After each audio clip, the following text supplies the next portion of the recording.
चिंकी एक बहुत ही प्यारी और मेहनती लड़की होती है, पर वो बहुत मोटी होती है, इतनी कि वजन मापने की मशीन तक टूट जाती है। दुनिया भर के तरीके आजमाने के बावजूद भी उसका मोटापा कम होने का नाम ही नहीं लेता।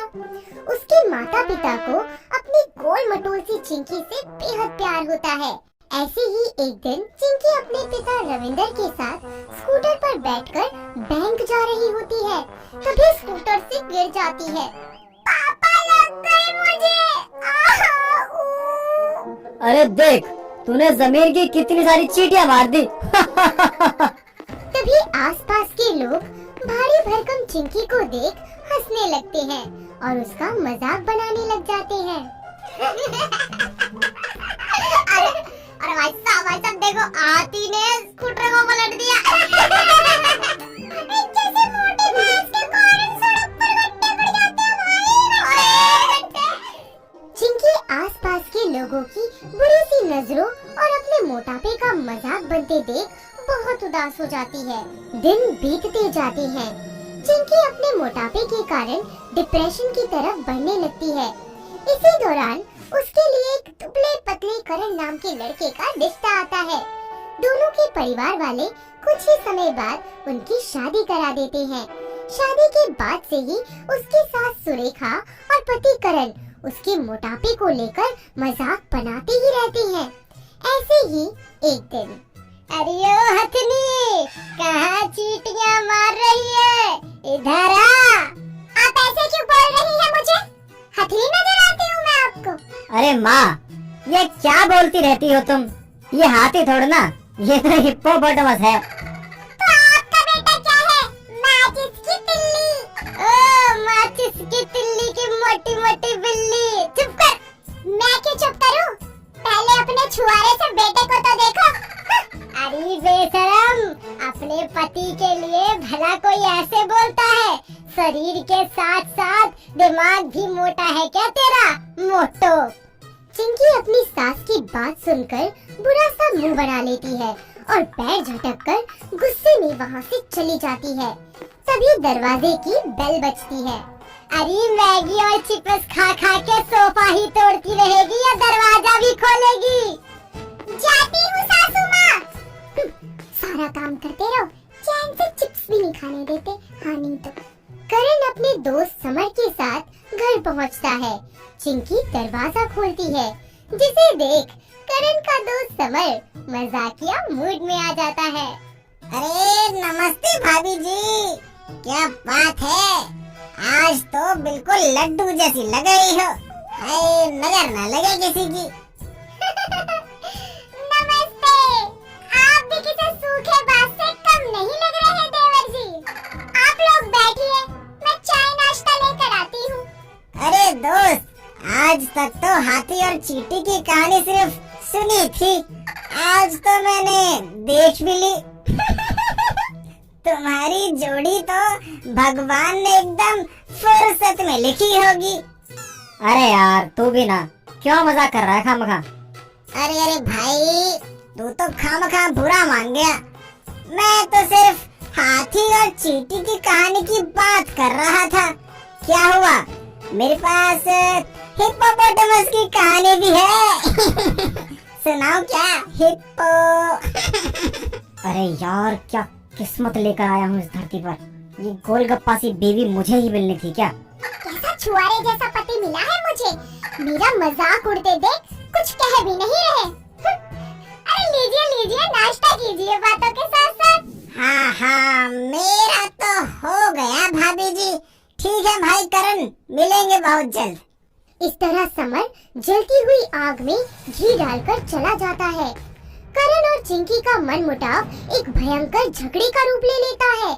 दोनों के बीच मोटे पतले को लेकर काफी बहस हो जाती है, जिसके कारण चिंकी अपना ससुराल छोड़ देती है और निश्चय करती है कि अब वो पतली होकर ही दिखाएगी।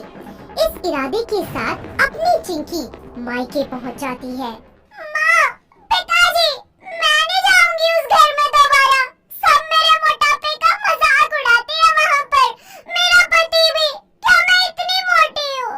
अरे रो मत खामखा, ये ले ठंडा पी और चिप्स का, टेंशन नहीं लेने का और मस्त जिंदगी जीने का। ये चिप्स कोल्ड ड्रिंक मुझे नहीं खाने, हटाओ इन्हें यहाँ से। यही मेरे मोटापे का कारण है। अब से सारा जंक फूड अवॉइड और एक बैलेंस डाइट शुरू। क्या? अरे बेटे ये तू कह रही है? हाँ पापा, मुझे फिट होना है। अब ये मोटी हथनी भैंस हिप्पो जैसे ताने मुझसे और नहीं सुने जाते। समय बीतता जाता है। चिंकी बैलेंस डाइट, एक्सरसाइज और योग कर अपने आप को फिट करना शुरू कर देती है। वहीं दूसरी तरफ उसके पतले दुबले पति करण की तबीयत बिगड़ने लगती है। उसे जॉन्डिस हो जाता है और बीमार हालत में बिस्तर पर लेटे-लेटे अक्सर करण यही बड़बड़ाता रहता है। माँ मुझे नहीं लगता मैं बच पाऊंगा। माँ मैंने बहुत गलत किया अपनी बीवी के साथ। वही बिगड़ती हेल्थ के साथ साथ करण की वेल्थ भी घटने लगती है। उसका कारोबार ठप पड़ जाता है। वहीं उसके पूरे घर में मायूसी छा जाती है। अपने घर में खुशियां लाने और बेटे की बीमार हालत देखते हुए सुरेखा अपनी बहू चिंकी को वापस बुलाने उसके घर चली जाती है। बहू चल ना घर, कब तक मायके में पड़ी रहेगी? तेरा पति बहुत बीमार है। कौन सा पति? कैसा ससुराल जहाँ बात बात पर मेरी बेइज्जती होती है? मैं नहीं जाऊंगी ससुराल। अरे बेटी, वो तेरा अपना घर है। जहाँ चार बर्तन हो वहाँ खटपट तो होती ही है। समझने की कोशिश कर। अरे पति पत्नी में नोक झोंक तो होती ही रहती है। इसका ये मतलब थोड़ी ना कि रिश्ता खत्म। अपनी सास के इतना समझाने पर चिंकी मान जाती है और अपने ससुराल चल पड़ती है, पर एक्सरसाइज, योग और पढ़ाई करना जारी रखती है। अपने बीमार पति करण की दिन रात सेवा कर उसे पूरी तरह से ठीक कर देती है। अपनी बीवी के इस समर्पण और सेवा भाव से करण का अपनी पत्नी चिंकी के प्रति सम्मान बढ़ने लगता है। उसे उससे प्यार हो जाता है। फिर क्या, वो हाथों में फूल और चॉकलेट लिए पहुंच जाता है सुबह सुबह एक्सरसाइज कर रही चिंकी के पास। Chinki, I am sorry Chinki. Sorry? अब याद आ रहा है तुम्हें सॉरी कहना? कितना मजाक बनाया तुमने मेरा और मेरे मोटापे का। मुझे नहीं चाहिए तुम्हारी सॉरी वारी। अरे ऐसे कैसे? तुम भी तो तार बिजली से पतले हमारे पिया गाती रहती थी और छुआरा भी बोला तुमने मुझे। लेकिन खैर जाने दो उन सब बातों को। हाँ, क्यों ना बोलूं? मेरे मुंह पर कौन से ताले लगे थे? और जो भी था, तुमसे तो कम ही मजाक बनाया है मैंने। अरे अब छोड़ो ना वो सब बातें। अच्छा सुनो, मेरी गोलगप्पा, आई लव यू यार, वो भी इतना सारा। आई एम सॉरी मेरे छुआरे, मैंने भी तुम्हारे पतलेपन का बहुत मजाक बनाया। And I love you too. वैसे तुम्हें पता है कि तुम अब बहुत फिट हो गई हो और तुम्हें देखकर ना मुझे भी बहुत मोटिवेशन मिलता है कि मैं भी मेहनत करके इस दुबले पतले शरीर से निकलकर एक फिट शरीर बना लूं। तो नेक काम में देरी कैसी? शुरू हो जाओ मिस्टर छुआरे।